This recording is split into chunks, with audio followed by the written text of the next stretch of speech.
தாவேக தலைவரும் நடிகருமான விஜயிடம் இருந்து விவாகரத்து கேட்டு குடும்ப நல நீதிமன்றத்தில் அவரின் மனைவி சங்கீதா வழக்கு தொடுத்திருக்கிறார். ஆனால் அதற்கெல்லாம் அசராமல் நடிகை திரிஷாவுடன் ஒரே நிற ஆடை அணிந்து திருமண விழாவில் பங்கேற்று இருக்கிறார் விஜய்.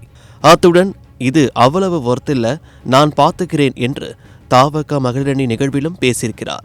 விஜயின் இந்த நடவடிக்கைக்கு அவரது ரசிகர்களே எதிர்ப்பு தெரிவித்து வருகின்றனர். இந்நிலையில் விஜயின் மகனும் இயக்குநருமான ஜேசன் சஞ்சய் தொழிலாளர்களுடன் எடுத்துக்கொண்ட புகைப்படம் சமூக வலைதளங்களை ஆக்கிரமித்து இருக்கிறது. ஈரோட்டில் உள்ள தொழிற்சாலை ஒன்றில் தான் இந்த புகைப்படம் எடுக்கப்பட்டு இருக்கிறது. ஷூட்டிங் தொடர்பாக சென்றாரா இல்லை வேறு ஏதேனும் காரணமா என்பது தெரியவில்லை. என்றாலும் இந்த புகைப்படம் பெரும்பாலானவர்களை கவர்ந்திருக்கிறது.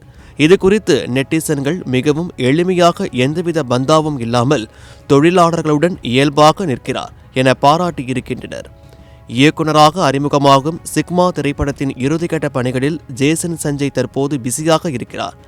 சந்தீப் கிஷன் நாயகனாக நடித்திருக்கும் இப்படத்தை லைகா நிறுவனம் தயாரித்து இருக்கிறது.